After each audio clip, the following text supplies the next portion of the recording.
욥기 9장 10절. 저번 시간에는 별에 대해서 이야기했죠. 별은 실제로는 하나님의 창조 피조물이지만 사람들은 그걸 모르고 그 별을 우상숭배하는 그러한 부분이라는 것을 봤습니다. 10절. 아무리 연구하고 조사해도 알아낼 수 없는 큰 일들을 행하시며 참으로 수도 없이 불가사의한 일들을 행하시느니라. 하나님의 역사에 대해서 욥은 이렇게 이야기를 했는데, 그 알아낼 수 없는 큰 일은 뭐냐, 이런 부분도 한번 생각은 해봐야 돼요. 어떤 일이 알아낼 수 없는 큰 일이고 불가사의한 일은 또 어떤 일이냐, 이런 걸 정확하게 알 때 하나님의 위대하심과 크신 부분을 알 수 있지 않느냐. 이 말을 전에 별에 대해서 욥은 이야기를 했고 하늘에 대해서 이야기를 했어요. 높은 하늘, 해에 대해서 이야기하시고 별에 대해서 이야기하시고, 이러한 부분들, 좀 높은 부분, 하나님의 일이 높은 부분에서 일어나는 하나님의 일에 대해서 욥은 이야기를 하면서 이러한 10절을 이제 이야기를 해요. 그런데 비슷한 이야기를 엘리바스도 해요. 엘리바스는 5장 9절에 그분은 크고 헤아릴 수 없는 일들을 행하시며 놀라운 일들을 수도 없이 행하시죠. 지금 같은 말이잖아요. 같은 말인데 문제는 엘리바스는 어떤 예를 들어서 이러이러한 일을 하시니까 이렇다, 그거를 봐야 돼요. 10절 11절이 그거거든요. 비를 지면에 내려주시며 물들을 거리들로 내보내시고, 이게 하나님의 헤아릴 수 없는 놀라운 일이다, 이 이야기를 하는 거예요. 그리고 낮은 자들을 높은 자리에 세우시나니 이것은 모든 상황이 암담한 자들을 건접하기 어려운 높은 자리에 앉히사 번창하게 하려 하심이라. 이게 하나님의 위대하심이고 이게 하나님의 크시기고 이게 하나님의 놀라운 일이다. 이게 어떤 일들이에요? 전부 다 땅에 대한 이야기인 거예요. 그러니까 모든 게 하여튼 기준이 땅인 거예요. 하나님 기준이 아니고 땅이 기준으로 땅에 이렇게 해주시니까 그분은 크신 분이다. 만약에 하나님께서 땅에 저주를 내리시면 엘리바스는 뭐라고 하겠어요? 하나님은 저주만 내리는 분이다, 이래 하겠잖아요. 그 문제가 있다는 거예요. 똑같은 이야기지만 하나님을 어떤 관점으로 바라보면서 그 이야기를 하느냐, 그게 욥기의 주 내용이 그러한 관점으로 봐야 된다는 거예요. 그리고 엘리후도 37장 5절에 엘리후도 비슷한 이야기를 했잖아요. 31장 5절에 보시면 하나님께서는 자신의 음성으로 놀랍게 천둥 소리를 내시며 또 우리가 이해할 수 없는 큰일을 행하시나니. 그러니까 여기 쭉 보시면 이자는 하늘 이야기는 하긴 하는데 높은 하늘이 아니고 가까운 하늘 이야기를 하는 거예요. 그거는 높은 하늘이 따로 있다, 그걸 자기가 이야기해요. 자기를. 그러한 업무가 들어있다는 거예요. 그런데 욥은 가장 높은 하늘, 우리가 상상할 수 없는 가장 높은 하늘의 이야기를 하는 거예요. 욥은 하늘의 이야기를 하고 있다. 땅의 이야기는 안 하겠다 했잖아요, 자기가. 땅의 것만 기준으로 삼고 사는 사람들은 하늘의 것을 이야기하면 못 알아들어요. 알 수가 없어요, 절대. 그러니까 이 사람들도 못 알아들어요. 욥이 이렇게도 이야기하는데 나중에 가면 조금 알죠. 25장이나 가서야. 그래서 전도를 해야 되는 거예요. 모르는 사람이 아는 사람, 서울 가본 사람이 이거요, 서울 안 가본 사람이 이거요. 예, 그런 거예요. 똑같은 거예요. 하나님에 대해서 하나님 모르는 사람하고 하나님 아는 사람이 대화를 하면 누가 이길 것 같아요? 하나님 모르는 사람이 이겨요, 처음에는. 그러다가 하나님 모르는 사람이 드러났다가 택다니는 소리 해가지고 드러났다가 자기가 나중에 공고한 그러한 세상에서 자기가 솟아날 구멍이 없을 때 생각을 해보는 거예요. 이제 그때서 이야기를 하면 먹게 되는 거예요. 근데 자기가 세상에서 자신만만할 때는 어떤 이야기를 해도 못 알아들어요. 그러한 부분이다. 어제 저녁에도 유튜브를 한 개 봤는데 해왕성이라는 별이 있어요. 태양계 안에. 그러니까 태양계의 가장 바깥쪽에 천왕성하고 해왕성하고冥왕성 태양의 위성으로. 근데 그 해왕성 같은 경우가 가장 멀리 있는데 엄청 커요. 우리 지구의 부피로 따지면 몇백 배 이상 될 거예요. 굉장히 큰 별인데 그 별도 우주로 따지면 거리의 차이라는 것이 앞마당이야. 그런데도 그 별에 대해서 아는 것은 아무것도 없어요. 거의. 이번에 인공위성이 그걸로 지나가가지고 조금은 알게 됐지만 그런 거예요. 태양계 안에서 일어나는 것도 우리가 아는 것은 너무너무 없는 거예요. 그런데 그것을 그 별이 가스 행성인데 단단한 땅 이런 건 없는데 바람이 부는데 어느 정도 바람이 부냐면 시속 2000km 시속 바람이 지구상에 제일 빠른 바람이 300km짜리가 있었어요. 그런데 그게 미국 그 남쪽으로 강타했는데 완전히 초토화돼 버렸죠. 남아남는 게 없는 거예요. 싹 썰어버린. 그러한 부분들이 바람이 어떻게 해서 부는지 그렇게 센 바람이 이해를 안 해요. 우리가 아는 것은 너무 그러니까 이러한 이야기가 나온다는 것은 하나님의 능력에 대해서 많은 생각을 했다는 거예요. 우리는 그냥 하나님 하니까 너무 추상적이잖아요. 왜 추상적이죠? 왜 추상적이 될 수밖에 없어요? 안 보이니까. 안 보이니까. 그 문제예요. 하나님이 만약에 보인다면 대통령처럼 누구처럼 보인다면 어떨까요, 우리가? 생각이 달라지겠죠. 그런데 문제는 하나님이 보이셨다는 거예요. 그게 다음 절에 나와요. 안 보고도 믿는 사람은 복이 있다. 이 내용이죠. 그런데 우리는 보고도 못 믿어요. 안 보고 믿는다는 그 차원도 아니고 보면서도 못 믿는 거예요. 그게 무슨 이야기인지 오늘은 그게 주제예요. 하나님이 얼마나 크신 분이고 얼마나 불가사의한 우리 인간의 감각으로는 도대체가 알아낼 수 없는 학문으로든 어떠한 방법으로도 연구를 해도 그렇고 원하는 그것이 불가사의한 일이잖아요. 불가사의. 그리고 아무리 조사해도 알아낼 수 없는 큰 일. 어떤 현미경으로 어떤 망원경으로 무산수를 써도 알아낼 수 없다 그 이야기예요.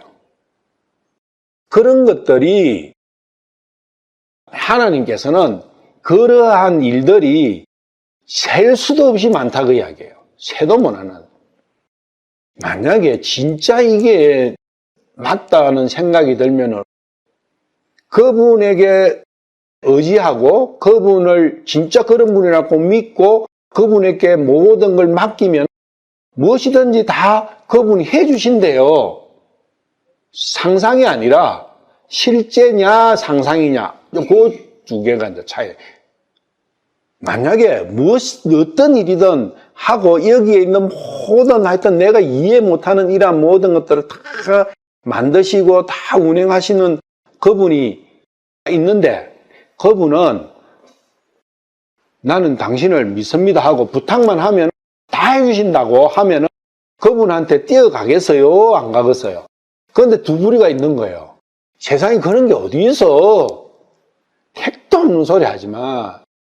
얼마나 많이 연구하고 했는데 그런 사람은 없어. 그런 거 없어. 너 잘못 알았어. 그래 하는 사람이 있을 수 있고 아니야. 계신데 나는 알 수 있어. 우리가 이 만들어 놓은 부분 내가 아무리 공부하고 이거 유식한 사람들 써놓은 책을 봐도 절대 모르는 그런 것들이 내 눈에 얼마나 많이 보이는데 공기가 흘러다니는 이런 거 나무가 자라는 거 저거 사람이 만들 수 있어요? 그리고 숨 쉬는 거, 살아있는 거, 이건 못 만들잖아요. 내가 난데 아무리 봐도 이해가 안 되는 거죠. 살아 숨 쉰다는 그것이, 생각하는 그것이. 그렇기 때문에 이것이 도대체가 스스로 됐다는 건 믿을 수가 없어. 분명히 만드신 분이 있어. 근데 그분이 만드신 분이래. 와, 그러면 가봐야지. 그리고 그분은 모든 사람을 불쌍히 여기기 때문에 모든 피조물이 이렇게 된 걸 불쌍히 여기시니까 저는 불쌍합니다. 저 도와주세요 하면 다 도와주신대. 그래서 나는 그분한테 가야 되고 이런 두 부류가 생길 거 아니에요. 자, 이제 11절. 보라, 그분께서 나와 맞닥뜨려도 그분은 보이지 않으며 그분께서 또한 내 앞을 지나가시도 내가 그분을 감지하지 못하니라. 사람의 감각으로서는, 그리고 사람의 능력으로는 그분을 볼 수 없다 그 이야기예요. 그분을 알아낼 수도 없다 그 이야기예요. 그런데 여기 4장 15절에 가보면 엘리바스 이야기죠. 4장 5장. 엘리바스는 봤다 그 이야기예요. 이상한 그 귀신 같은 영이 있잖아요. 그것을 하나님의 영이라고 보는 거예요. 이 자는. 그런데 그걸 모양을 봤다고 나오잖아. 형체를 봤다 그 이야기. 그게 그 껍데기에 하여튼 털이 송곳처럼 가시처럼 딱딱 난 거 그걸 봤다. 정확하게는 내가 못 봤지만 봤다. 어떻게 보면 거기에 대한 대답일 수 있어요. 또 이것도. 그분은 볼 수 없다. 누구 말이 맞을까요? 당연히 욥이 맞죠. 볼 수 없다 그 이야기예요. 창세기 28장 16절. 야곱의 이야기예요. 야곱이 잠에서 깨어 이르되 주께서 분명히 이곳에 계시거늘 자기가 잠자면서 꿈에 봤다. 분명히 여기 계신다. 그런데 분명히 이곳에 계시거늘 내가 그것을 알지 못하였도다. 알 수는 없는 거예요. 인간의 감각으로는 그분을 알아낼 수 없는 거예요. 시편 77편 19절. 주의 길이 바다에 있었고 주의 행로가 큰 물에 있으나 주의 발자취를 알 수 없었나이다. 그러니까 주님이 움직임이나 주님이 어디에 계시고 어떻게 움직이시는지 절대 알 수 없다. 디모데전서 6장 16절. 오직 그분께만 죽지 아니함이 있고 그분은 아무도 접근하지 못할 빛에 거하시며 아무도 그분을 보지 못하였고 또 볼 수도 없나니 그분께 존귀와 영존하는 권능이 있기를 원하노라 하면 보지도 못하였고 볼 수도 없다.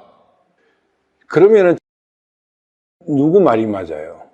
당연히 욥 말이 맞는 거죠. 열왕기상 19장 9절부터 12절까지 엘리야 이야기죠.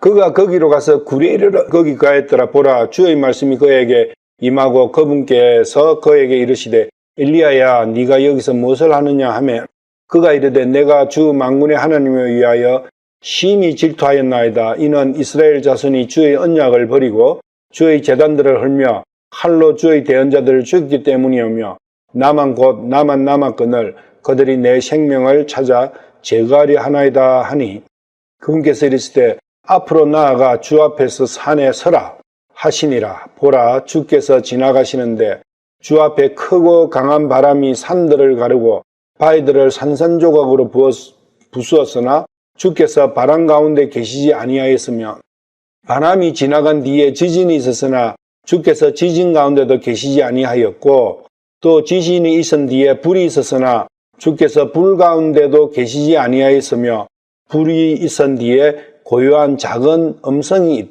있더라. 고요한 작은 음성. 음성이 말씀이잖아요.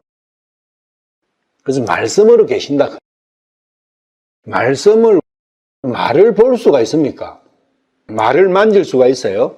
말이 형체가 있습니까? 그 이야기예요. 말이 없는 거 아니잖아요. 분명히 내가 지금 말하고 있죠. 내 말을 볼 수 있습니까? 못 봐요. 내 말하는 입은 볼 수가 있어요. 그렇지만 말 자체는 못 봐요. 그걸 우리 요사이는 마이크의 음파를 잡아 타형으로 보여줘야 돼요. 이 음이라는 것은 요사이는 기계 가지고 그걸 측정해내고 할 수는 있지만 볼 수는 없어요. 음 자체를 만질 수도 없어요.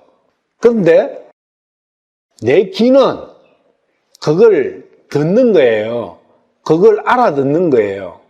그런데 사람의 말을 동물이 못 알아듣는 건 귀가 달라. 사람이 듣는 주파수가 있어요. 떨림의 크기를 알아들을 수 있는데 그게 가청 주파수라고 그래요. 가청. 볼 수 있는 빛이 가시광선이라 하잖아요. 가시, 눈으로 볼 수 있는 광선. 가청, 귀로 들을 수 있는 주파수, 음파. 동물하고 사람이 틀린 것은 훨씬 더 그 주파수가 높아요. 예를 들면 쥐 같은 경우는, 소 같은 경우는 느려요, 또. 근데 우리는 쥐의 말을 못 알아듣잖아요. 그 주파가 틀려서 그래요.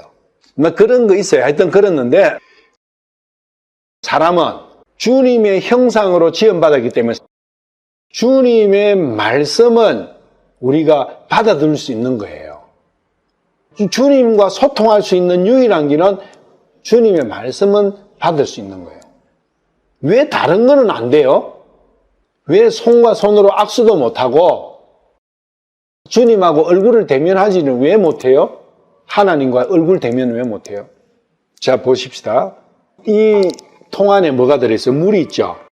물이 이 통을 볼 수 있습니까? 없습니까? 그 이야기라고, 그 이야기예요. 하나님은 이 우주보다 크신 분이에요. 우주보다 크시다고. 나는 요 지구 안에 있어. 볼 수 있습니까? 없습니까? 못 보는 거예요. 내가 너무 적기 때문에 못 보는 거예요. 그래서 하나님께서는 자기 자신을 계시를 해주시면 볼 수 있어. 계시를 해주신다는 건 나와 같은 크기가 된다는 거예요. 그분께서 나와 같은 크기가 되어주시야만이 내가 볼 수 있고 만질 수 있고 느낄 수 있는 거예요. 여기 비밀이라고요. 내 능력으로는 불가능해요. 이 안에 있는 게 어떻게 이걸 보겠어요? 코끼리 겨드랑이 밑에 있는 이가 코끼리를 어떻게 보겠냐고요. 근데 코끼리가 다시 축소해가지고 그 이같이 되면은 이도 코끼리를 볼 수 있겠죠. 만약에 하나님께서 나와 같이 되지 않으신 상태에서 내가 하나님을 보려면은 내가 하나님과 같은 크기가 되면 돼요. 내가 하나님과 같은 능력을 갖게 되면 하나님을 볼 수 있다고요. 하나님이 안 작아지시도. 두 가지 방법이 있는 거예요. 그렇잖아요. 하나님과 사람이 대면할 수 있고 할 수 있는 두 가지 방법이 있는데 한 개는 하나님께서 작아지시는 거. 나와 같이 되는 거. 내가 하나님 같이 되는 거. 두 개가 있는데 어느 게 좋겠어요? 좋은 거는? 그거죠. 그게 좋죠. 이제 그걸 보겠다고 오늘 그 내용을. 구약에서는 말씀이 그분이에요. 그래서 말씀을 통해서 인지할 수 있는 거예요. 말씀을 통해서 그분과 대화하고 그분을 인지하고 그분을 볼 수 있는 거예요. 말씀만이. 말씀을 통해서만이. 그게 구약의 한계다. 근데 열왕기상 요건 이제 봤잖아요. 이렇게 말씀이신 하나님. 근데 요한복음 1장 14절. 방금 우리가 예수님 찬송 불렀잖아요. 그래, 이 내용이 있기 때문에 그렇게 부르는 거예요. 말씀이 육신이 되어 우리 가운데 거하심에 우리가 그분의 영광을 보니 아버지의 독생하신 분의 영광이요 은혜와 진리가 충만하더라. 말씀이 하나님께서 작아지셔가지고 육신이 되신 거예요. 나와 같이 되신 거야. 그러니까 내가 볼 수 있는 거예요. 그분의 영광을 보는, 이제 내 눈으로 보는 거예요. 그전에는 그분의 영광을 내 눈으로는 볼 수가 없었어요. 그런데 예수님이 오시니까 보는 거예요. 어떻게 해서 그분이 작아지신 거예요. 내가 볼 수 있도록, 내가 만질 수 있고, 내가 인지할 수 있도록 그분이 나와 같은 크기로 오신 거예요. 그게 첫 번째 은혜예요. 그리고 그분의 긍휼하심입니다. 그 긍휼하심과 은혜가 무한하지 않는 이상 그분이 왜 여기에 그 먼지보다도 못한 나 앞에 오시겠느냐? 안 오시죠. 내 같으면 오겠는가? 안 오는 거예요. 말씀이 육신이 되셨다. 이것은 엄청난 큰 내용이에요. 그분이 육신으로 오지 않으면 우리는 우리의 감각으로 그분을, 하나님을 느낄 수 있는 방법은 전무한 거예요. 그러면 실체적인 믿음으로 이루기가 너무너무 어려운 거예요. 그런데 그분에게는 은혜와 진리가 충만하신 분이에요. 그런데 여기서 끝난 게 아니에요. 히브리서 9장 26절, 27절, 28절.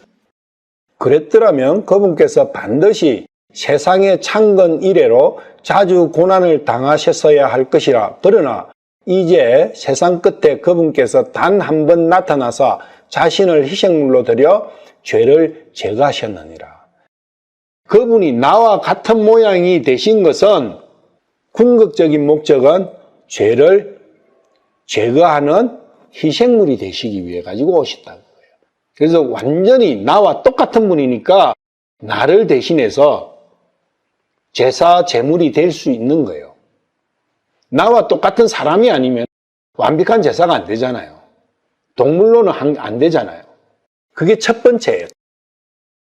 27절 한 번 죽는 것은 사람에게 정해진 것이요 이것 뒤에는 심판이 있나니. 28절 이와 같이 그리스도께서도 많은 사람의 죄를 담당하시려고 단 한 번 들어지셨으며 또 자신을 기다리는 자들에게 죄와 상관없이 두 번째 나타나서 구원에 이르게 하시리라. 두 번 나타나시준다 그 이야기예요. 두 번째. 첫 번째는 죄를 제거하시는 거고 두 번째로는 구원해 주시려고. 초림과 재림이 나오잖아요. 두 번째 오시니까 재림이잖아요. 두 번째 오시는 재림은 구원의 재림이다. 첫 번째는 구속의 초림이다. 그분께서 나와 같이 되셔가지고 오신 것은 죄를 제거하시는 희생물이 되시기 위해 가지고 오셨다.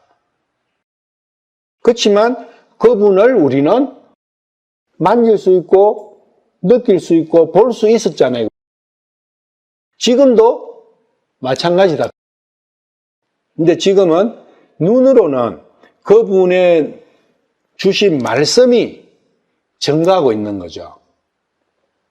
우리 눈으로 그 말씀을 보면서 그분의 움직임을 느낄 수 있죠. 구약에서 만날 수 없고 볼 수 없는 그분이 신약에서 오셨다는 것, 자기를 드러내 주셨다는 것, 그 부분에 대해서 정확하게 갖고 있어야 합니다. 그분이 몸을 입고 안 오시면은 말씀만 가지고 믿는다는 것은 어렵잖아요. 그래서 우리에게 믿음을 만들어 주시기 위해 예수님으로 오신 거죠. 하나님께서 사람으로 오신 거예요. 하나님께서 사람으로 오신 그분이 예수님인 거예요. 하나님을 나타내 주신 거예요. 창세기 야곱의 이야기나 욥의 이야기나 엘리야 이야기나 여러 선지자들의 이야기 속에서 하나님은 못 봤잖아요. 근데 그 하나님을 볼 수 있게 오신 분이 예수님이다. 그 예수님은 역사 속에 있는 분이잖아요. 우리 인류 역사 속에서. 별이 빛나는 밤에 그 이야기에서도 고어가 이 예수님을 그린 거잖아요. 예수님을 그린 거예요. 그 예수님 초상화예요. 모든 화가들은 예수님 모양을 그려서, 근데 그 모양이 맞나요? 틀리나요? 틀려요. 예수님 모습은 남아있지 않습니다. 근데 그 초상화를 다 그리는데 고흐는 예수님 초상화를 어떻게 그렸어요? 그분은 하나님이셨다는 것을 그린 거예요. 근데 하나님은 우리가 볼 수 없잖아요. 볼 수 없는 하나님을 말씀을 통해서 그 속에다가 넣어놓은 거예요. 그게 올바른 하나님을 보는 관점이잖아요. 근데 대부분 여기 십자가 걸고 모든 십자가를 갖고 뭐 십자가에 뭐라고, 그리고 예수님 성화라고 예수님 모양 그리나라고 그걸 갖고 이야기하잖아요. 엉터리다 그 이야기예요. 그래서 우리 여기서도 재림은 예수님께서 육신을 가지시고 재림하시는 부분도 있지만 구원을 위해서 재림을 하신다 했잖아요. 그럼 구원은 지금 일어나고 있잖아요. 초림은 2000년 전에 한 번으로 끝났잖아요. 그러면 재림은 지금 재림에 계시는데 그분을 내가 받아들이면, 영접하면 구원이 되잖아요. 그게 재림이죠. 분명히 재림은 다시 오시는 것은 구원하기 위해서 오시잖아요. 지금은 우리가 만지고 보고 할 수 있다고 그래요. 왜? 예수님 오신 그 행적이 말씀으로 남아 있으니까. 그런데 구약 사람들은 그 말씀이 없잖아요. 예수님 오셔 하신 말씀이 없잖아요. 지금은 그 말씀이 어떤 형태로 오셨어요? 초림은 말씀이 육신으로 오셨죠. 지금은 말씀이 영으로 오셨죠. 그걸 성령이라는 거예요. 말씀이 성령으로 와 계시는 거죠, 여기는. 마지막 때는 육신과 성령과 다 함께 되신 그분이 실제로 자기를 계시해 주는 거죠. 마지막에는. 그러면 그때는 우리가 그분과 같은 사이즈가 되는 거예요. 우리가 그분과 같은 모양으로 되는 거예요. 그러면은 그분과 대면할 수 있어요. 몸을 가지고 대면할 수 있는 거예요. 그래야 되기 위해서는 같은 모양이 돼야 되잖아요. 그 같은 모양으로 만들어주시는 것이 인류 6천년의 역사다. 거기서 나에 있어서는 유일한 한 번뿐이다. 그게 나에 대해서는. 각자에 대해서. 각자가 6천년의 시간을 부여받은 게 아니잖아요. 나는 지금 60년 넘었으니까 65년을 살지 70년 살지 80년 모르지만 뭐 그게 끝이잖아요. 근데 중요한 거는 그 시간 안에 하나님의 형상을 입느냐 없느냐, 입으면 하나님과 같이 되고 하나님하고 대면하는 거예요. 나중에. 그게 영광이다. 그러니까 욥은 이 이야기를 하면서 욥의 마음속에는 어떤 생각이 불같이 일어났겠어요? 보고 싶은 거예요. 그분을 만나고 싶은 마음이 불같다는 것을 우리가 알 수 있는 거예요. 왜? 만나고 싶은데 만날 방법이 없으니까 이런 말을 하는 거예요. 내가 너무너무 만나고 싶은데 볼 수조차도 없는 분이니 얼마나 내 마음이 답답하냐. 12절 보라, 그분께서 가져가시면 누가 그분께 이르기를 주께서 무엇을 하시나이까 하겠으며 누가 그분에게서 되돌릴 수 있겠느냐. 그분께서 가져가신다는 게 그분은 뭘 가져가신다고 하느냐, 그리고 그분께서 되돌릴 수 있겠느냐. 그 친구들이 야 너 그거 지금 하나님께서 다 뺏어가신 거 아니야 이래 하니까 거기에 대한 답이죠. 그런데 실제는 그거 아닌 다른 부분이 있어요. 그 욥이 가진 육신의 것들은 사탄이 가져간 거예요. 하나님께서 그 관여 안 하신다고.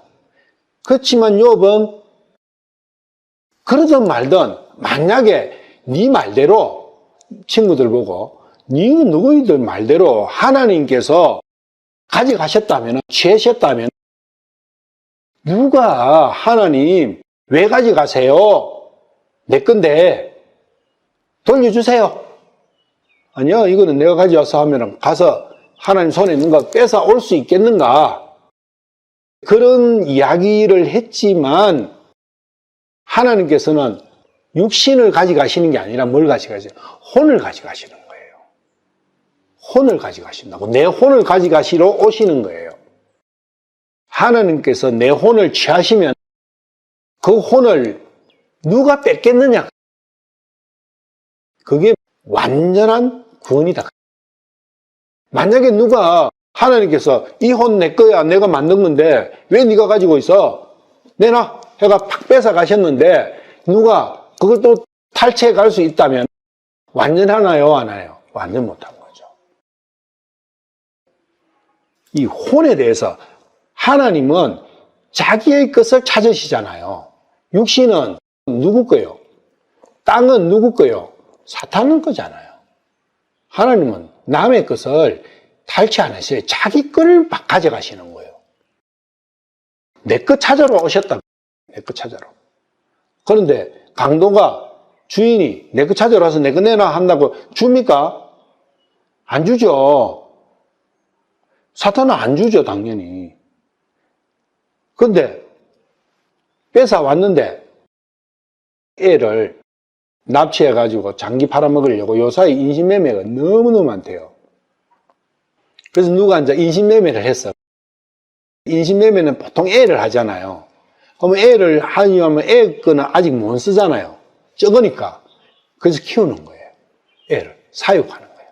사육해가 어느 정도 크면은 파는 거예요. 분해해가지고. 강도가 그 사람을 잡아갔어. 인신매매 그래 해가 하려고.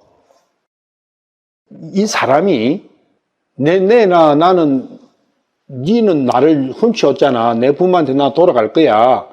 이제 팍팍 이제 우기고 하면은 처음에는 얼르겠죠. 얼르고 하나면은 폭행하겠죠. 그런 이야기죠. 그런데 아버지가 능력이 없어요. 이 아들이 어디로 갔는지, 내가 잊어먹은 건 맞는지, 어디 가서 뱀한테 잡아먹혔는지 알 수가 없는 거예요. 그러니까 아버지는 손 쓸 수가 없죠. 부모가 알아도. 어디 없어진 거는 당연히 됐어. 알아. 왜 없어졌으니까. 그런데 어떻게 됐는지는 알 수가 없어요. 그런데 우리 하나님은 다 아시죠. 사탄한테 볼모로 잡혀가 있잖아요. 그러니까 내가 성경 말씀을 보고 어느 날 전단지를 내가 한 개 줬었어. 우연히 전단지를. 보니까 사람을 찾습니다. 사람을 찾습니다. 그 사람은 H120이에요. 582가 아니라고. 374, 120. 사람을 찾습니다. 이자는 언제, 매월 며칠 어디에서 잊어먹었습니다. 내내. 아버지가 나를 찾고 계시는구나. 나 아버지한테 돌아가야 되구나. 이런 형태로 될 수 있잖아요. 그게 성경이라고요. 성경이 이 아버지가 나를 찾는 전단지라고요. 그 성경을 딱 보니까 내 아버지가 진짜 저분이었구나. 하나님이셨구나. 이분이 나를 찾고 있네. 도망치려고 궁리를 하는 거예요. 이자도 만만치 않은 자니까 그러면서 얼리고 유혹과 핍박을 하는 거예요. 첫 번째로는 사탕 죽었죠. 야, 너가 아버지한테 가봤자 별거 없어. 저 아버지 치면서 야, 내가 잘 줄게.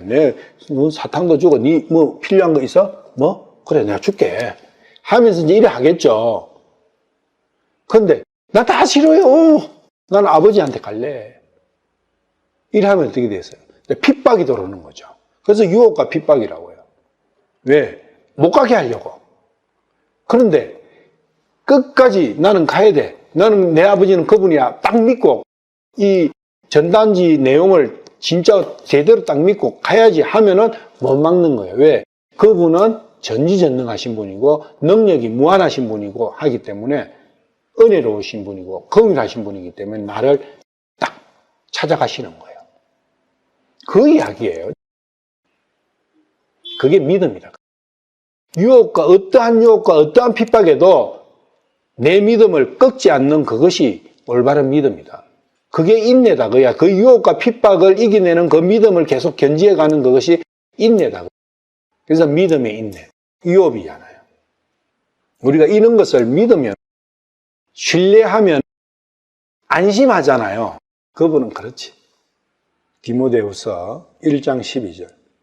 이런 까닭에 나도 이 일들로 고난을 당하되 그럼에도 불구하고 부끄러워하지 아니하노니 나는 내가 믿어온 분을 알며 또 내가 그 날을 대비하여 그분께 맡긴 것을 그분께서 능히 지키실 줄을 확신하노라. 이 믿음이라는 거예요. 그분에 대한 믿음. 그분은 크시고 그분의 손에 들어갔다면 누구도 그것은 손대지 못한다. 왜? 그분은 능력이 무궁하신 분이니까 그걸 믿느냐.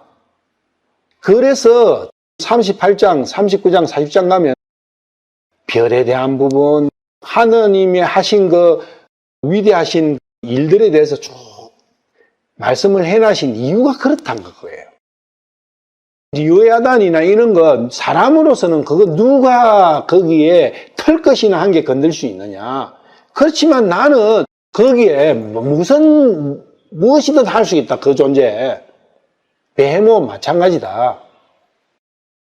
하나님의 절대적인 주권만이 존재한다. 영원하시다. 그 능력과 그것이. 근데 그분은 능력만 있으시면 내하고 상관이 없을 수 있잖아요. 그런데 나를 보시는 마음이 긍휼하게 보시주는 거예요. 나를 너무너무 불쌍하게 여기시고. 불쌍하게 여기시는데 끝나는 게 아니라 그분은 은혜가 또 무한하신 거예요. 그런데 은혜가 무한하신 분이 나를 불쌍히 여기시면 100% 나를 구해주시는 거예요. 그 말이에요. 능력과 긍휼과 은혜가 무궁하시다는 것은 바로 그 이야기를 하는 거예요. 나에 대한 부분이다. 이사야서 14장 24절 만군의 주께서 맹세하여 이르시되 하나님의 능력을 말씀하실 때는 만군의 뭐 이렇게 나와요. 만군의 주. 힘을 이야기할 때는 뭘가 따져요? 군대가 따지는 거예요. 왜 미국 이야기를 다 들어야 돼요? 힘이 제일 세요. 군사가 제일 세다고요. 그러니까 미국 말을 들어요. 우리는 미국 안 듣고 싶어요. 저 미국 맨날 속이고 전쟁만 좋아하고 무력을 제일 좋아하는 데가 미국이에요. 실제로는. 미국은 온통 국방이 경제거든요. 이게 국방력에다가 온통 도사도 붙는 거예요. 힘을 키우가 그 힘으로 모든 걸 그냥. 그게 강도잖아요. 강도요. 군대가 많으면 힘이 있는 거잖아요. 그래서 여기 뭐예요? 망문의 주님. 주님은요, 헤아릴 수 없는 군사를 갖고 계시는 거예요. 그 군사가 한 천사가 그때는 아수르가 세계 최강이었어요. 미국이었다고. 그 미국도 순간에 그냥 팍 할 수 있는 한 천사가. 그런 천사가 헤아릴 수 없이 많이 있는 거예요. 그러니까 하나님의 힘이 얼마겠어요? 엄청난 거죠. 핵폭탄, 항공모함, 뭐 아무것도 아니에요, 그런 거는. 하나님 손가락 한 개도 아니에요. 천사 손가락 한 개면 항공모함 거는 거는 그냥 침몰이에요. 그런데 우리나라 같은 경우 항공모함 한 대만 와도 우리나라가 꼼짝 못해요. 하나님의 힘을 말씀하실 때는 만군의 주 이렇게 이야기하는 거예요. 그 뒤에 하나님의 힘의 크기에 대해서 설명이 나오겠죠. 그래서 만군의 주께서 맹세하시되 내가 생각한 대로 반드시 그것은 이루어지면 내가 계획한 대로 그것이 설이니. 그러니까 미국이 계획하면 되는 거예요, 그냥. 힘으로 밀어붙이니까.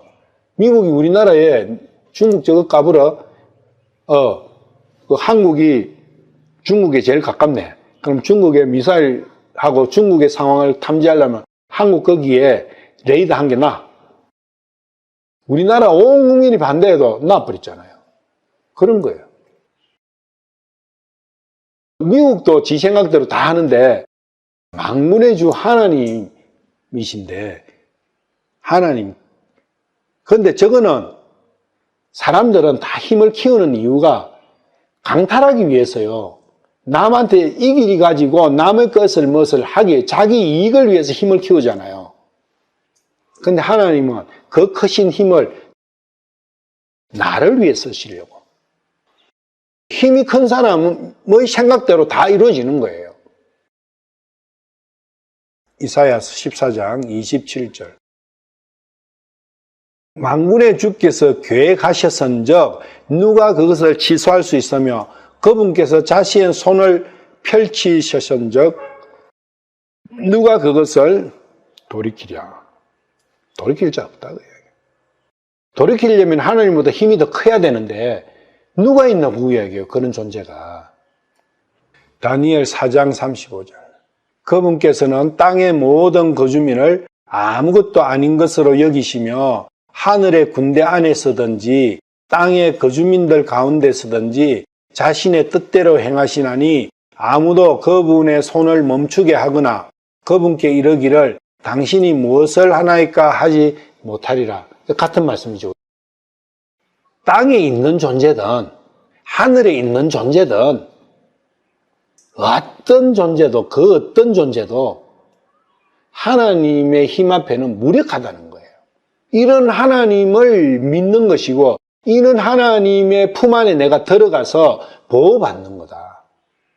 종국에는 그 하나님과 같이 대면하는 자리에까지 가는 거예요.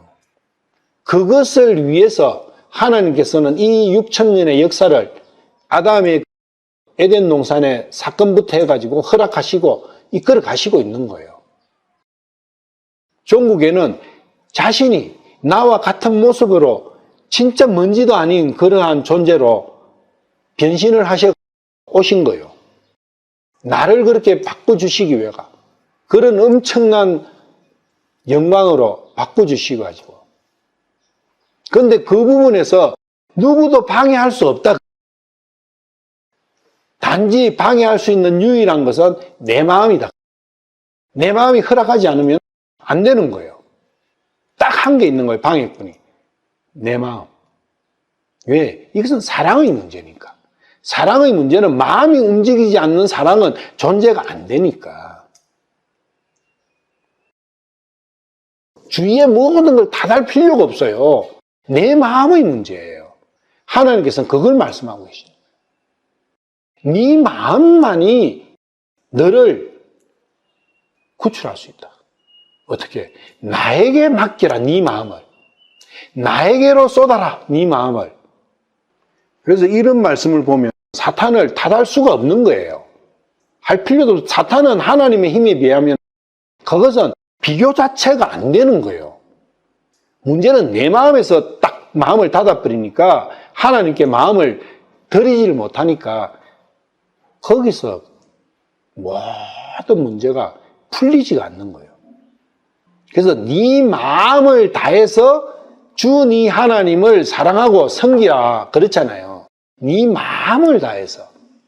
그것만이 모든 문제의 해결점이다. 네 마음을 잡고 있는 게 뭐냐? 지금 내가 내 마음을 잡고 있는 게 뭔지 살펴봐야 되는 거예요. 나도 잘 몰라. 그렇게 살펴봐야 돼. 말씀을 통해서. 요한복음 10장 28절. 내가 그들에게 영원한 생명을 주노니 그들이 결코 멸망하지 않을 것이요 또 아무도 내 손에서 그들을 빼앗지 못하리라.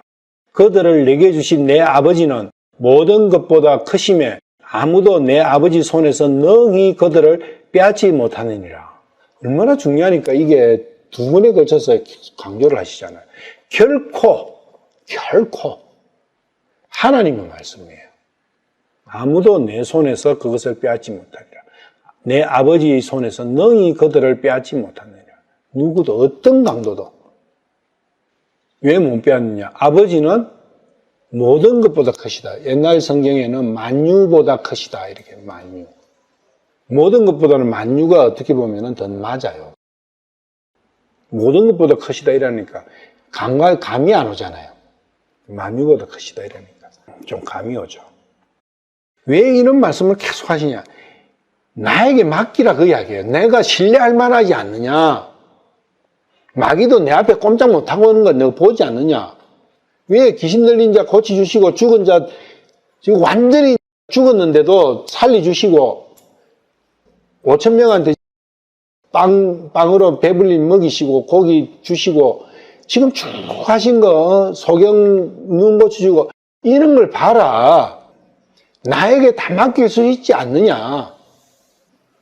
나를 믿어라. 내가 믿을 수 없을 만큼 찌질하게 있었다면 몰라도 내가 이러한 헤아릴 수 없는 이적들을 행했지 않느냐. 그 일들을 보서라도 믿어라. 지금 욥 같은 이러한 마음을 가진 자들에게 예수님은 어떤 존재가 되겠어요? 와, 내 소원 성취했구나.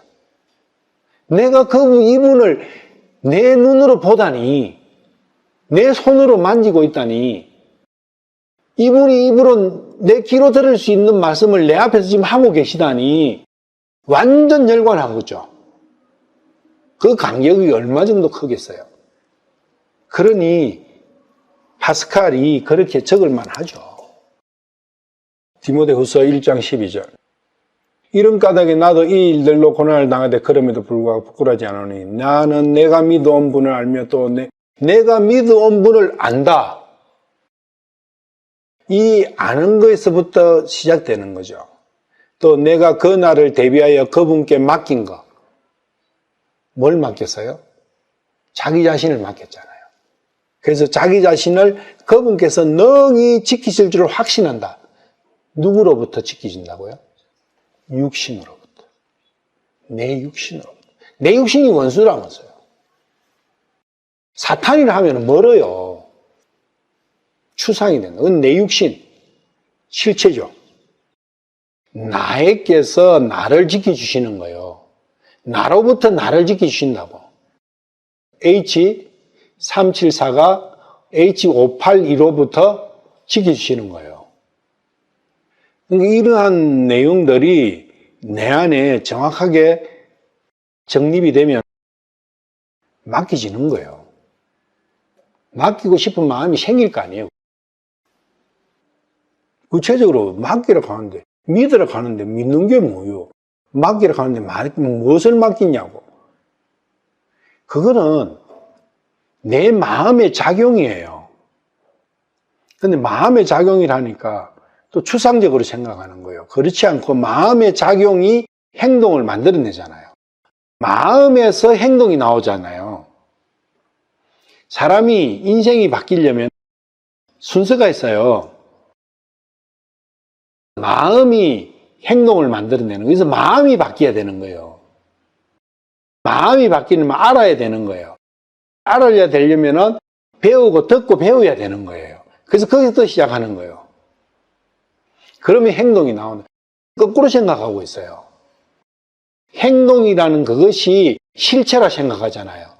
그런데 그 행동이 나오기 전에는 마음이 먼저 있는 거예요. 그 마음이 실체인 거예요. 행동은 그림자다. 왜? 실물이 있고 태양이 비추면 그림자는 생기는 거예요. 그럼 실체가 그 마음이다. 마음이 제대로 있으면 그 마음이 비추어진 그 그림자는 100% 그냥 그대로 생기는 거예요. 그림자가 그 그림자 비추는 그 실물하고 다르게 그림자가 형성될 수 있습니까? 없어요. 망고의 진리라고요, 그건. 15절, 13절. 하나님께서 자신의 분노를 거두지 아니하시면 라합의 협력자들이 그 밑에 엎드리겠거늘. 여기에 라합의 협력자들이 나오죠. 라합은 이집트, 세상을 이야기한 세상.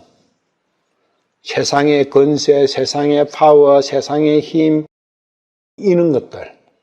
그것을 총칭해서 라합이라고 불러요. 그러면 이 세상이 형성되기 위해서는, 이 세상이 존재하기 위해서는 이 세상을 떠받치고 있는 여러 가지들이 있을 거 아니에요. 첫째로는 경제 시스템. 만약에 경제 시스템이 붕괴가 되면 이 세상이 제대로 형성이 되겠습니까? 안 될 거 아니에요. 그리고 이 세상이 형성되려면 이 세상을 지탱하고 있는 여러 가지의 힘이 있을 거 아니에요. 그런 것들. 경제 시스템, 군사 시스템, 정치 시스템, 사회 시스템, 문화 시스템, 여러 가지 이런 것들이 이제 이 세상을 지탱하고 있는, 그것들이 라합의 협력자들이죠. 그런 것들조차도 이 세상 자체가 그분 밑에, 그분 앞에서 힘을 못 쓰는데, 하물며 14절, 내가 어찌 내 말들을 쏟아내어 그분께 응답하겠는가. 그분의 절대성과 그분의 크신 어떤 그런 부분들을 그래서 세상이 이래서 두려워하지 말라 그 이야기예요. 우리가 세상의 두려움이잖아요. 세상의 두려움, 어떤 게 있을까요? 우리가 가장 두려워하는 세상, 돈에 대한 두려움. 무슨 두려움? 두려움은 무지 많죠. 두려움은 걱정, 근심을 만들어내잖아요. 그런 모든 것들도 하나님 앞에서는 아무것도 아니다.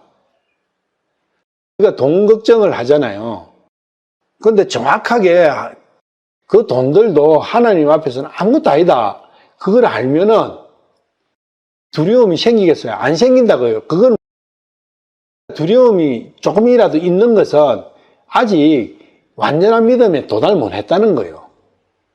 거기에서 하나님 앞에 하나님 내가 체크해야 되는 거예요.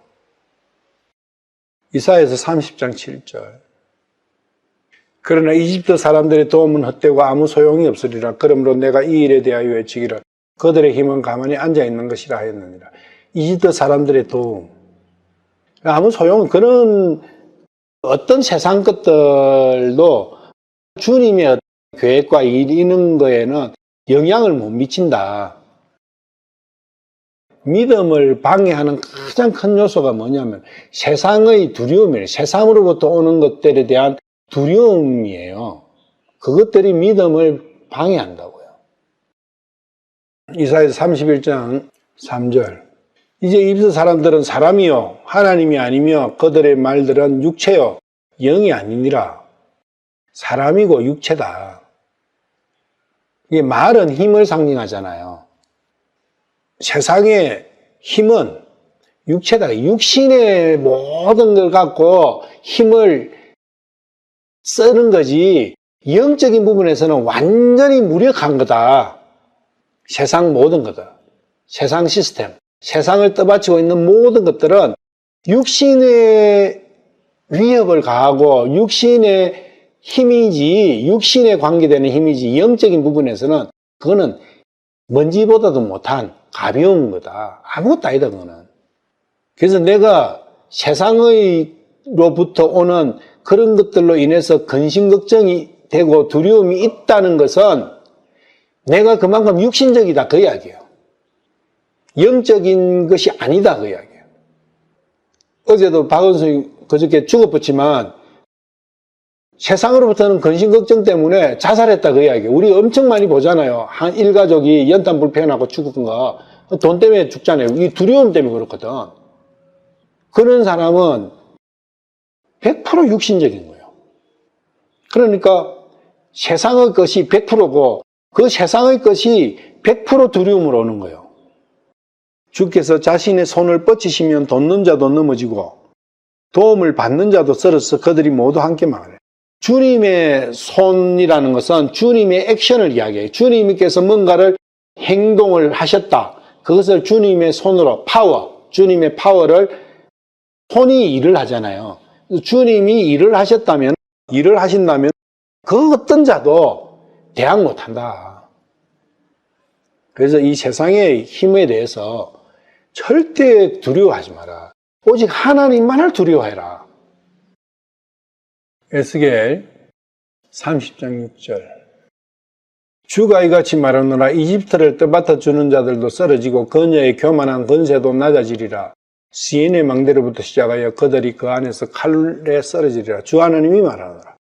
세상을 떠받쳐 주는 자도 끝나고 그녀의 교만한 권세도, 세상의 권세도 정리가 된다. 7절 그들이 황폐한 나라들의 한가운데서 황폐하게 되고 그녀의 도시들과 피폐한 도시들의 한가운데 있으리라.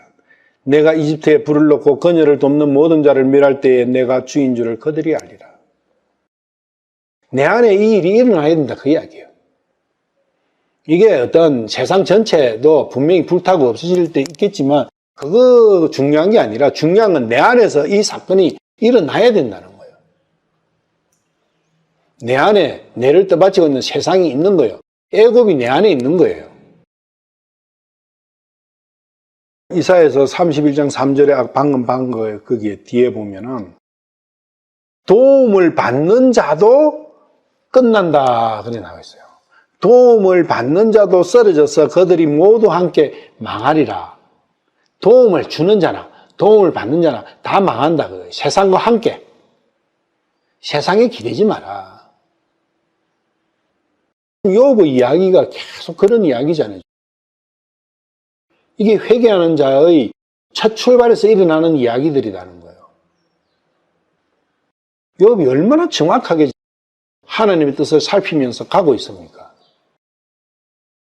그러니까 하나님이냐 세상이냐 딱 두 개잖아요. 이 세상 전체가 하나님 앞에서는 아무것도 아닌데 세상 안에 들어있는 내가 14절에 하물며 내가 어찌 그분께 대답하겠으면 내 말들을 택하여 그분과 변론하겠느냐. 이것은 욥 자신의 보잘것없음과 욥 자신의 적은 것과 이런 부분들의 고백인 거죠. 신앙 고백이잖아요. 자기를 낮추는 거잖아요. 욥의 겸손함이다. 이런 겸손함이 하나님 앞에서 겸손함이지 사람 앞에 겸손은 아니다 그 이야기예요. 욥이 사람 앞에서는 친구들이나 사람 앞에서는 얼마나 당당합니까? 그 자세가 필요하다. 사람에 대해서 두려워하지 마라 그게. 세상에 대해서 두려워하지 마라 그게. 오직 하나님 앞에 무릎 꿇고 하나님 앞에 낮아지고 하나님 앞에 내가 땅바닥보다 더 낮아지는 그 자세. 그리고 하나님은 내가 높일 수 없을 만큼 높은 분이시니까 그러한 자세가 필요하다. 하나님 내가 어찌 그분께 대답하겠으면 내 말들을 택하여 그분과 하나님 내가 어찌 내 말들을 쏟아내어 그분께 응답하겠느냐. 내가 뭐 이러쿵저러쿵 할 거 없다. 하나님 앞에서는.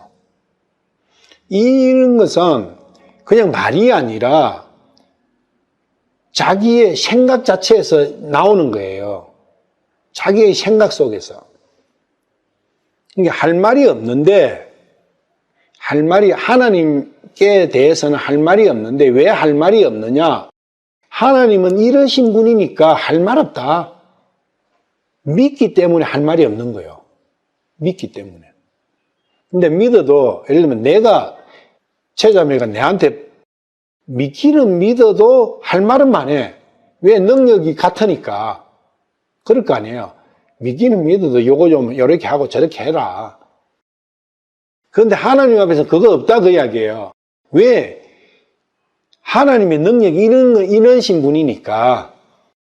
우리가 사실은 이러한 이야기들이라는 거는 평소에 많이 써요.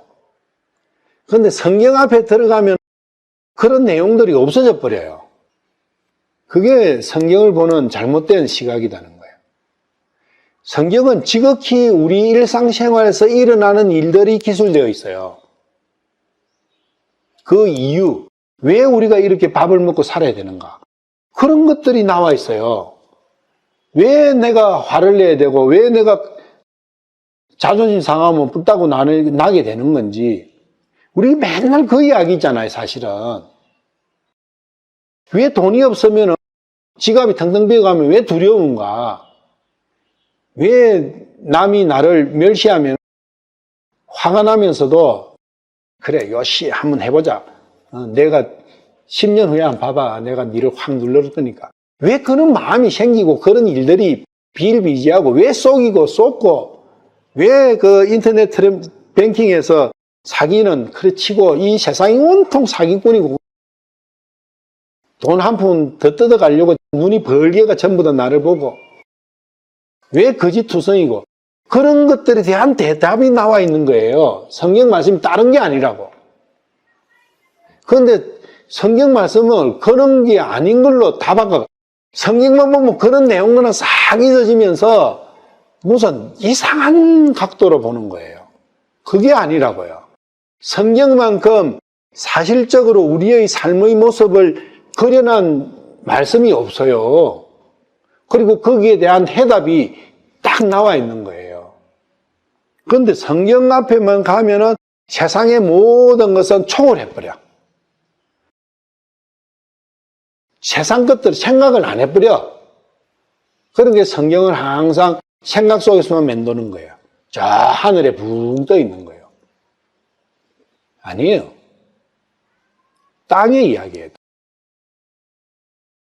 성경을 보면서 실질적인 이 세상의 일이라 하면 다 할 필요도 없어요. 남의 일은 생각할 필요도 없어요. 내 일, 내 행동, 내 생각 한 개 한 개. 그런 것들을 다 대입을 해야 돼요. 거기에 대한 답이 다 나와 있다고요. 왜 그렇게 이유까지 다 나와 있다고. 15절.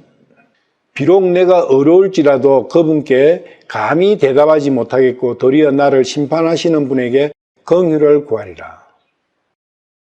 그래서 이 답이 나오는 거예요. 내가 어려울지라도 율법 속에서는 내가 양심적으로 행동을 다 했다는 행위로서는 내가 완벽할지라도 그분께 감히 대답하지 못하겠고 10장으로 넘어가면 마음으로 짓는 죄에 대해서 나와요. 그게 그 이유예요. 내가 왜 어려운데 내가 율법에 저촉하지 않았고 양심에 저촉하지 않았는데 내 행동이 내 삶이 실질적인 삶이 왜 그분께 감히 대답도 못하고 왜 저를 불쌍히 여기서 하겠는가? 아니 어렵다면은 불쌍히 여기서 할 거 없잖아요. 근데 욥은 그렇게 하고 있다고요. 근데 그게 이유가 10장에 가면 있는데 10장에서 뭐냐? 마음에 나오는 그것이 죄다하고 예수님께서 딱 지적하지. 그 부분으로 넘어가는 거예요. 회개는 내가 액션에서 일어난 그걸 갖고 따지다가 나중에 마음을 따지는 거예요. 마음으로 따지면은 어떻습니까? 한 개 1부터 만, 억까지 다 해도요, 온통 새카매요, 그냥. 마음으로 따지더라고요. 근데 구약은 마음을 따지지 않잖아요. 행동을 따지잖아요. 근데 양심의 가책은 마음을 따지거든요. 그래서 불법은 마음이다, 그 이야기예요. 그래서 불법을 다루시는 거예요, 신약에서는. 그래서 불법을 다루시려면 하나님이 직접 오셔야 된다. 하나님의 피를 뿌리셔야 양심을 정리한다. 그게 히브리서 10장 말씀이잖아요. 그래서 자기 마음을 한번 봐라고, 마음을. 내가 어떻게 살아왔고 행동했고 그거 보지 마라. 자기 마음의 작용을 봐라. 온통 암한 것밖에 없지 않느냐. 미워했던 마음, 업욕이 일어났던 마음, 돈에 대해서 욕심이 났던 탐욕에 대한 마음, 그 마음으로 따지면 수를 못 세요. 그래서 대답 못하는 거예요. 비록 내가 어려울지라도 그분께 감히 대답하지 못하겠고 도리어 나를 심판하신 분에게 긍휼을 구하리라. 주님, 저는 죄인 중에 흉악한 죄인입니다. 저를 불쌍히 여기십시오. 그런데 우리는 전부 다 행위를 갖고 따지는 거예요. 그러니까 불쌍히 여기주라 할 게 손을 꼽아도 없어요. 그러니까 500원 훔친 거 친구한테 이 새끼 뭐 이래 한 거 새끼라고 한 거, 수박 훔치 먹은 거, 옛날에 감 따먹은, 남의 감 따먹은 거, 뭐 이런 걸 따지는 거예요. 그런 거 아니에요. 그건 죄도 아니에요, 그거는. 내가 뭔가 죄를 지어가 재판에 가서 재판을 받는데, 진짜 내가 죄인이라고 생각하는 사람은, 그래, 내가 확실히 죄를 지었다. 이걸 자기가 확실히 인정하고, 누구도 빼도 박을 수도 없는 정인들이 있고 하면, 재판장한테 뭐라 하겠어요? 재판장님, 불쌍히 여기십시오, 제발. 저 앞으로 절대로 안 할 테니까요. 지금 한 거는 맞는데, 앞으로는 절대로 이게, 제발 불쌍히 여기십시오. 이래 될 거 아니에요. 그 이야기라고요. 근데 재판정에서 내가 아무리 생각해도 나는 죄가 안 지었어. 근데 정인들이 며칠 와갖고 검사하고 짝짝꿍 해서 나를 정죄를 하고 있어요. 그런 상황이라면 재판장한테 불쌍히 하겠습니까? 안 하겠습니까? 안 하죠. 재판장님, 저 떳떳해요. 이것들이 다 나를 모함하고 있어요. 그렇지 않겠어요? 그래서 이것은 율법에 따르는 내 자신의 행위의 의와 믿음의 의로 가기 위해서는 내 마음의 죄를 봐야 된다는 거예요. 내 행위의 죄를 가지고는 절대적으로 하나님의 의에 이룰 수 없는 걸 이야기하는 거예요. 그래서 신약의 의는, 신약의 믿음은 마음의 죄를 가지고 따져야 된다는 거예요. 그래서 예수님께서 마태복음 15장 마음에서 나오는 그것이 더럽다. 그래서 그게 음욕, 탐욕, 그것이 너를 더럽게 한다고 했잖아요. 그래서 그 마음을 봐야 되는 거예요. 액션 가지고 보는 게 아니다. 근데 우리는 다 액션 가지고 하나님 앞에 내가 뭘 잘못했지 찾아내려고 하는 거예요. 그러니까 하나님께서 너 위선자야 이라는 거예요. 그러니까 바리새인이나 사두개인이나 그때 그 종교 지도자들이, 바리새인들이 왜 그랬겠어요? 자기들이 행위로 보면은 완전 깨끗한 거예요. 그런데 하나님은 뭘 봐요? 마음을 보시잖아요. 근데 마음을 보는 눈이 없어. 그래서 소경이라 했죠. 소경이 무슨 소경? 마음의 소경이다. 내 마음을 볼 수 있는 눈이 없는 사람은 그게 진정한 소경이에요. 마음의 호소를 들을 수 없는 사람은 그 사람이 진정한 기머거리예요. 마음의 소리를 듣고 마음을 볼 수 있는 그 사람이 눈 뜨인 사람이고 그 사람이 귀가 열린 사람이라고. 마음을 볼 수 있느냐? 마음의 소리를 들을 수 있느냐? 왜 그래요? 마음에는 하나님께서 애당초 처음에 창조하실 때 넣어주신 그 마음의 뼈가 아직도 있기 때문에 판단이 되는 거예요. 그 마음의 뼈가 살아서 올바른 사람의 형체를 띠는 그것이 에스겔 37장 아니냐 그 이야기예요. 그게 무슨 지금 저 이스라엘 나라니 뭐니 아니에요. 그걸 깨달았다고 뭐 그래서 하니 참 너무나 불쌍하지. 우리가 행위의 의는 안 된다고 알고도 있고 다 이야기도 하고 그래요. 그렇잖아요. 그런데 마음을 본다는 데서는 또 깜깜해요. 그렇게 마음이 안 보이니까 또 행위를 안 된다 하면서 또 행위를 가지고 또 체크하는 거예요. 에스겔서 33장 12절 13절 사람의 아들아 그러므로 너는 네 백성의 자손들에게 말하기를 어려운 자가 범법하는 날에는 그의 의가 그를 건지지 못하리라. 사악한 자의 악으로 말하건대 그가 자기 악에서 돌이키는 날에는 그 악으로 말미암아 쓰러지지 아니할 것이요 또한 어려운 자가 죄를 짓는 날에는 그가 자기 의로 인하여 능히 살지 못하리라. 13절 내가 어려운 자에게 말하기를 그가 반드시 살리라 할 때에 그가 만일 자기 의를 신뢰하고 불법을 행하면 그의 모든 의는 기억되지 아니하겠고 그는 자기가 행한 자기의 불법으로 인하여 그것으로 인하여 죽으리라. 마음을 이야기하고 있는 거예요. 행위는 자기를 못 건진다 그 이야기를 하는 거예요. 그래서 마음 안에서 일어나는 그 마음의 작용에 대해서 깊이 생각을 해보세요.